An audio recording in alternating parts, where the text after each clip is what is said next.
This is Katrin with Disability Rights New York. I'm your host for the podcast today, and I'm a white woman with brown curly hair. I have a white shirt on today and a necklace with a blue stone. Welcome to our podcast, Empire State of Rights Closed Captioned. We are here to bring you information on the most relevant topics regarding disability rights and advocacy. Today, we welcome Marie Dagenais-Lewis, the operations manager at Diversability. She's here to discuss the Diversability Leadership Collective and its community that fosters meaningful connections and offers resources and opportunities to help accelerate disability leadership and influence. Marie, thank you so much for joining us today. Of course, thank you for having me. And Marie, before we get started and start to talk about Diversability, let's talk a little bit about you. Tell us about yourself and how you got started. So I am, for accessibility reasons, I am a pale-skinned woman with long dark hair, wearing glasses, sitting in the corner of a white room, wearing a black shirt that says F Stairs by Crip Riot. They're another disabled-owned business as well. I was born disabled with a rare disability, and it took me a long time to acknowledge I was disabled. For a while, I've kind of lived a double life where I hid my disability and I tried to be as able-bodied as possible. And prior to my work at Diversability, I was actually a broadcast television director where I directed thousands of shows until I was a victim of disability discrimination. And I lost my career to ableism. And so it was like, I was really devastated because that's what really forced me to fully accept my disabled identity and understand that I didn't deserve to go through what I went through. And I was looking for a place really where disability belonged. And I felt like I could pridefully be myself because I wasn't pridefully myself really, but I wanted to be. And that's when I found the Diversability community on Facebook, which was like, it was a breath of fresh air to me coming from a hostile environment where I had to hide the fact I was disabled and I had to constantly explain my disability to being part of a community where disability was an asset and a celebrated asset. It's like through the Facebook community, I found the confidence to really make my own career as a disabled freelancer that focused on my disabled experience as an asset.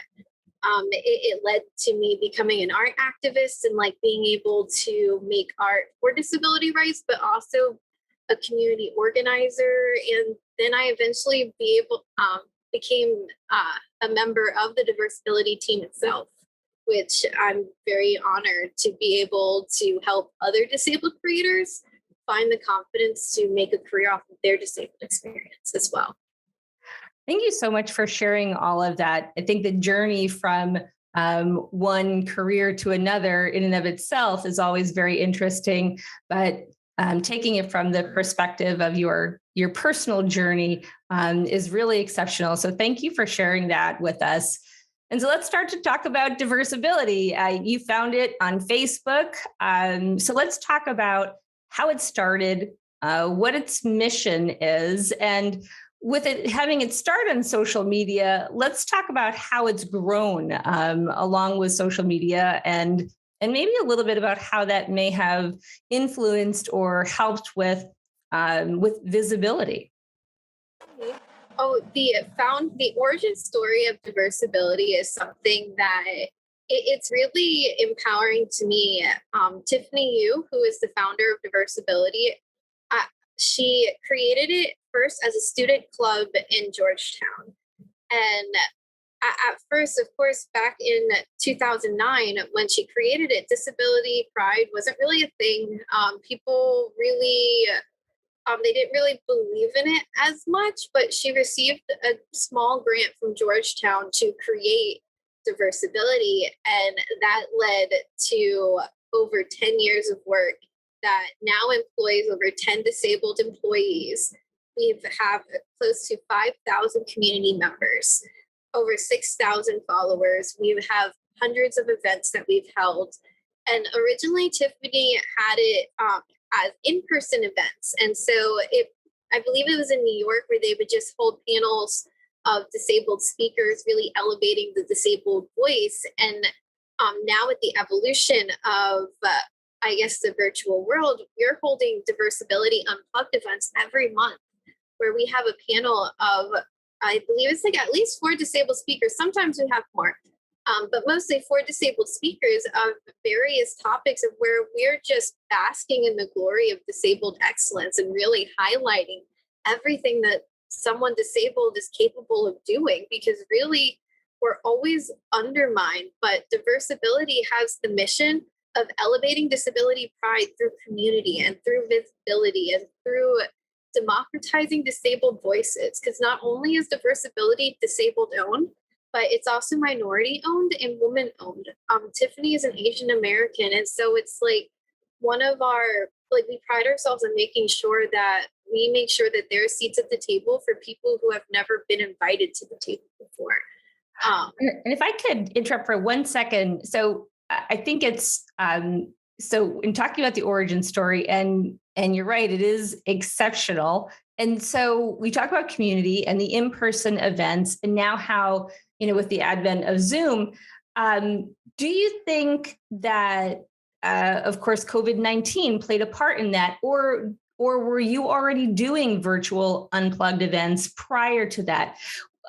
Myself and some other people at DRNY have attended some of these events, and they're really fascinating in that they're the collective of people who are talking about information that maybe some people who have not been part of the community have never heard before. So what are your thoughts on that? And as far as community goes, and how we think about small businesses in general and how they grow, were you doing online events before this, or did you go along with the explosion of Zoom as it became a necessary part of life?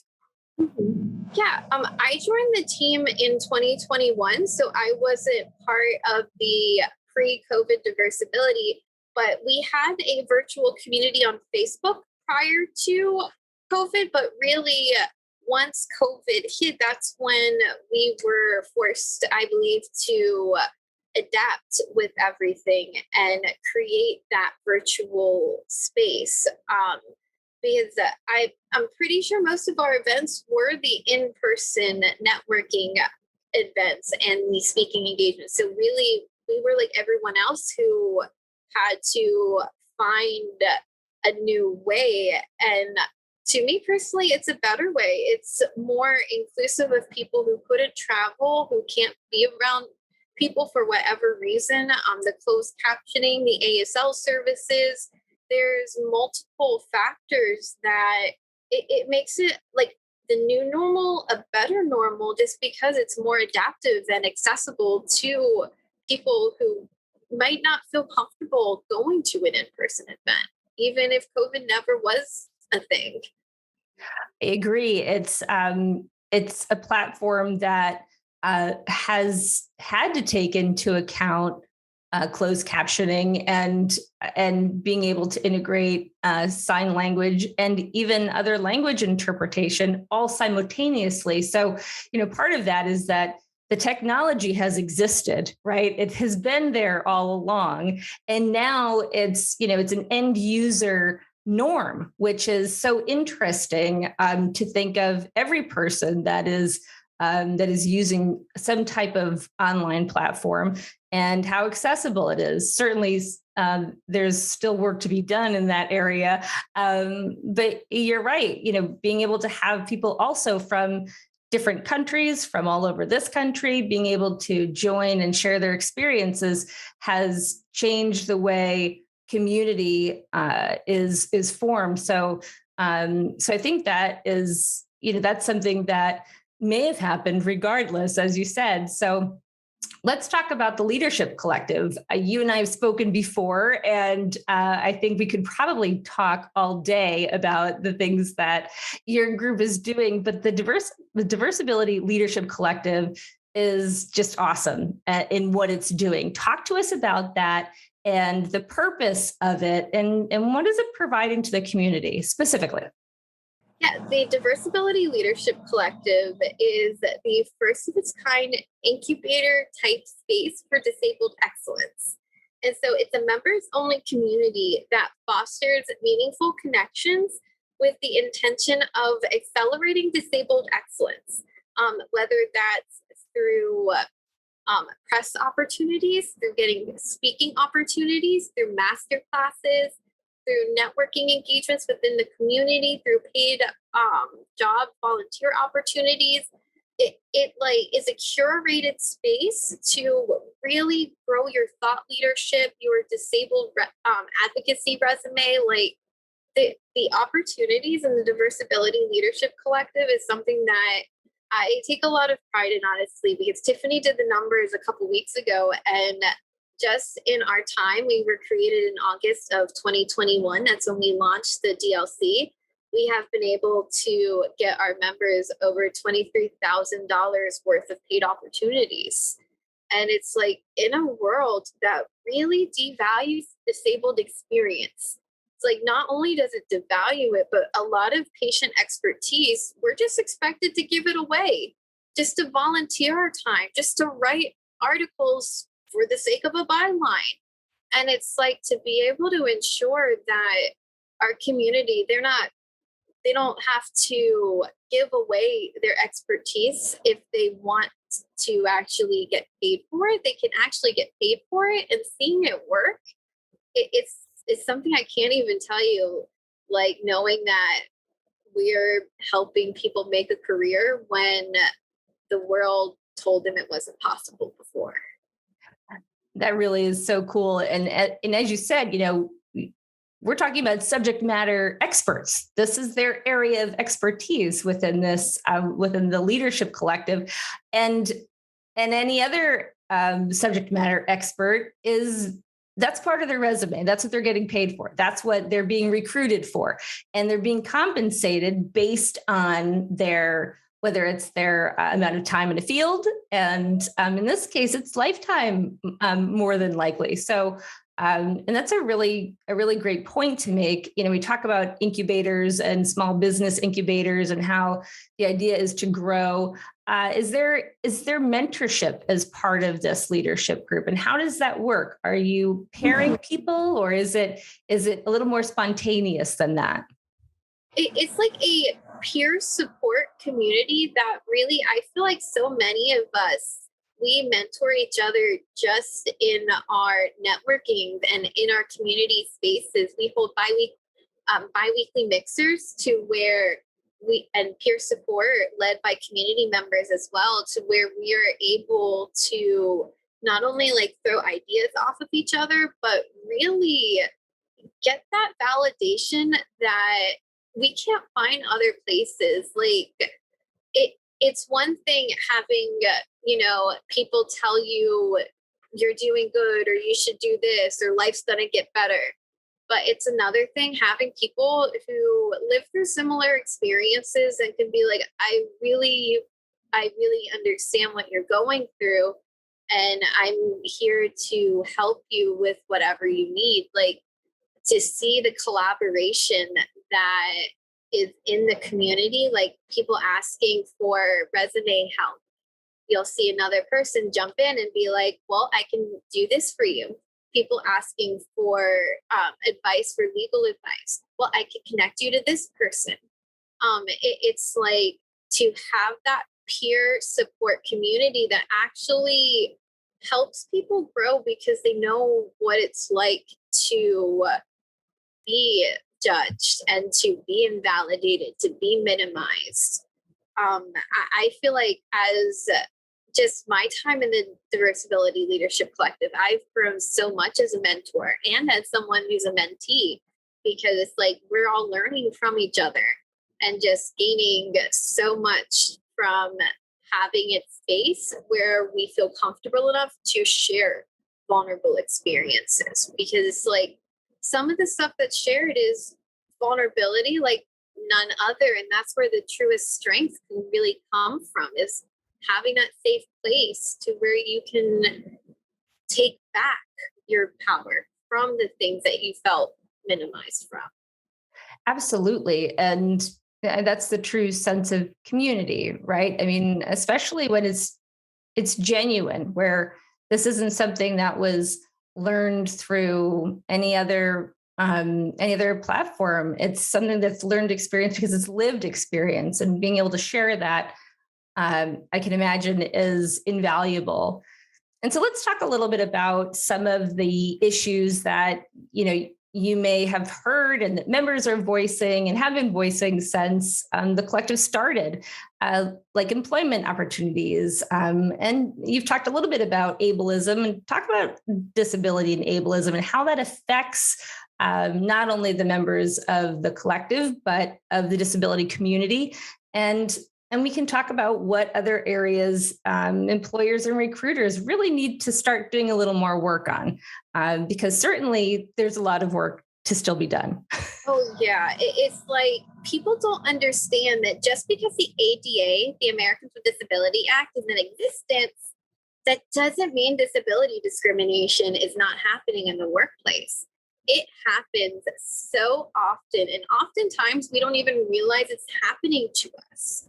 Like, I know personally for myself, it took me over 2 years to realize I was in a hostile work environment, because the ableist society trains us to think that it's our fault when we're sick. Oh, our body's failing us and we can't keep up with the workload that was expected of us prior. Well, it's our fault. And really, is it that we can't keep up with it, or are we not doing it quick enough? Because when I look back, I kept up with everything.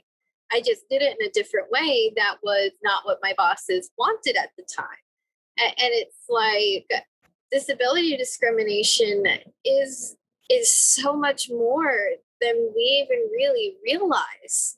And that's something that a lot of us in the DLC, like we've talked about experiencing, because it's like the denial of accommodations, the invalidation of your diagnosis. It's like, at least I know I didn't understand this at the time when I was experiencing disability discrimination, but HR actually has no right to tell me how my disability should be treated. But I was fired because I didn't treat my disability in the way HR thought I should be treated. And it's like, we don't realize that we have these rights that are protected by the ADA, but we also have so many rights that aren't protected by the ADA. It's like we have a constitutional inequality that really impacts everything, because some states don't even have to really abide by the ADA because of the challenge that happened in the 2000s, where the Supreme Court ruled that because the Constitution doesn't directly state accommodating, some states don't actually have to abide by some of those rules. Historical locations, they don't have to abide by the ADA. The ADA doesn't even go far enough. It doesn't even require automatic doors. I wasn't able to get in my old building. My husband had to wheel me to the door, had to open it for me, and then I get in trouble every time. He would wheel me to my desk because he wasn't allowed back there, even though it was inaccessible and I couldn't get back there without him. It's like, I'm only one person, and I had so much lived experience with it. In the community, there are so many people, so many stories of, I think of one person in particular. They have a disability that impacts their speech, and it breaks my heart often to hear how society treats them, because they don't speak the way society thinks they should speak. And they have master's degrees, they are intelligent, but because they don't speak a certain way, they're not even given a chance oftentimes.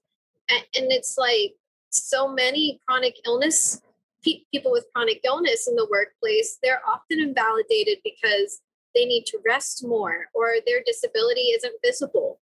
And it's like, employers, if they could learn, and not just employers, because also as employees, if we can also learn about our rights, like if we can be more educated in the rights that we have and the rights that we still need to get, it's like maybe it would get better. I don't know if it would get better, honestly, because some people don't have to really abide by those rules. But yeah, education about disability discrimination and the rights that we have is essential for an inclusive workplace and an inclusive environment in general. Agreed. And I brought up COVID already, during our conversation, but when the pandemic, put the country into shutdown, because certainly we're still experiencing COVID-19 and we will be for a long time, there was an immediate ability to work from home. There is an immediate accommodation for not just the country, but for the globe, the whole world. We had to see how can we function in this way. And so some of the information that had in the past, been acceptable as not allowing for people to work from home as an accommodation has now really been debunked in a global way. And that's not just saying global as an adjective, it's in a literal way. So let's talk about how really the shutdown highlighted how flexible employers really can be. And even with the limitations that you discussed with the ADA, that those limitations should not be there. We've seen it work, right? Talk a little bit about your experience with that and the way that the collective has looked at that. Oh, yeah. It's really frustrating because the COVID pandemic really highlights the fact that accessibility has always been within reach, but the ableist society has chosen to keep it inaccessible for a multitude of reasons. They try to claim it helps the bottom line, but let's be real, disability inclusion and accommodation actually increases your profits. There have been multiple studies done that show the benefits of disability inclusion in the workplace, and none of them show a decrease in profit. Actually, most recently, I can recall off the top of my head a study done by Nucleus Research on digital accessibility. Companies lose $6.9 billion annually if their website is inaccessible to their accessible competitors. And that's just one statistic. Like the Purple Pound has done a multitude of research as well that I can't do that conversion right now, but it's a great study if anyone wants to look into it. The Purple Pound, disability inclusion is very profitable, but they'll say it's not because the ableist society gets their control by being inaccessible. But really, it's like especially in the Diversability Leadership Collective, we're always talking about how remote work is viable work. And not only is it viable work, it makes work so much more accessible. Like I find myself extremely fortunate to work for Diversability because coming from a hostile work environment, I now work in a place that's fully remote.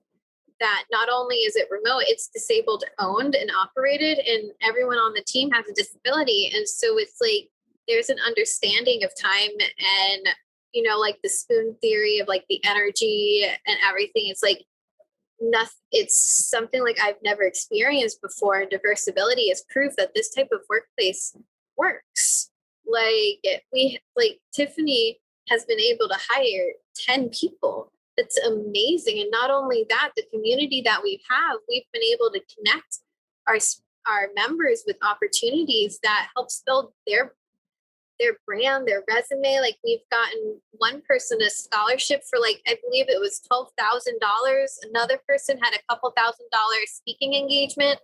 It's like, it can be done, but the ableist society has always chosen to keep accommodations inaccessible. They'll act as if accommodations are special treatment.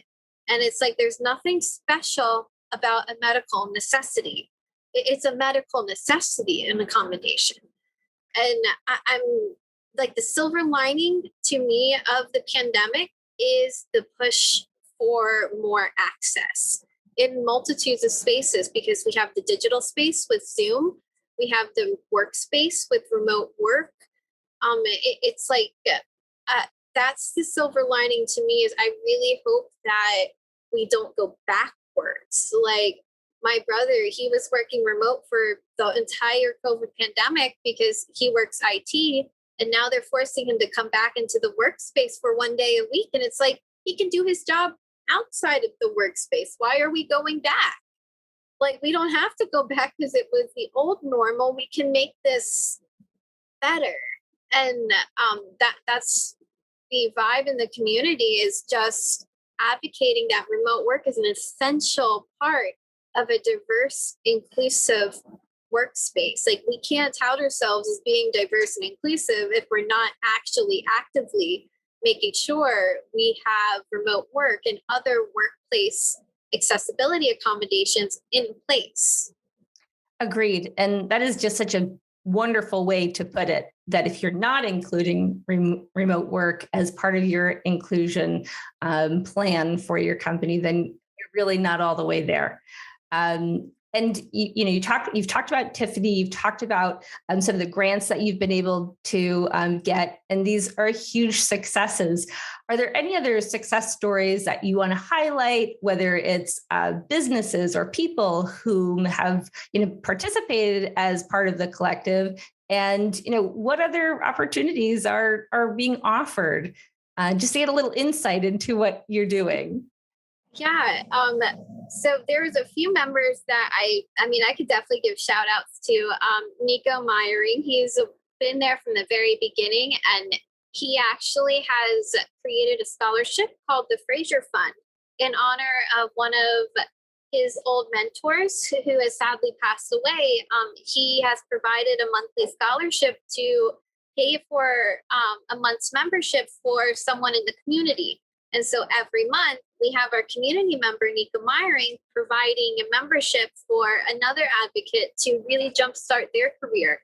And I think that's really a beautiful thing, because all it takes is that one person believing in you. And it's like that, all it really takes is that one thing. It's like within a month's membership, you have access to all of the master classes that we've ever had. So you can start learning about social media advocacy, selling yourself. There's been mindfulness courses. There's been a whole wealth of knowledge that you have access to. You have access to 2 community mixers. You have access to a peer support group, 1 fireside chat, and 1 digital, Diversability Unplugged. And so it's like within that 1 month, you really get so much community. And another person I really love to shout out is Nicole Luongo. Like, I've loved seeing her in the community. She actually joined the community through the Fraser Fund. She was a recipient of Nico Meyering, and ever since, she stayed in the community. She's been at every event. I'm so proud of her because she's starting her own podcast now, and she has been teaching herself how to edit, and really like seeing her find the confidence to try to do something on her own, where she was a podcast host before. So it's not like she hasn't done a podcast. Like, she was an amazing podcast host. And so to see her really be like, I can do this on my own. I don't need anyone else to edit it for me, and to like have the support to take those steps. That's been such an amazing process, and I'm really proud of her. And the opportunities in the DLC, like we have members host their first events. Like, we've had a member, Jay Trivedi. He hosted a mixer for the first time with us, and now he's been on several podcasts. We've had people featured in publications like Her Campus, Thrive Global. Just, there's so many success stories. I can go on and on, really, with everything. And what's really great about the community is if someone wanted to try it, they can get their first week free. And also, we have sliding scale membership to make it a little bit more financially accessible as well. So if someone couldn't afford the full price, they can apply for a sliding scale membership, and we can get them in.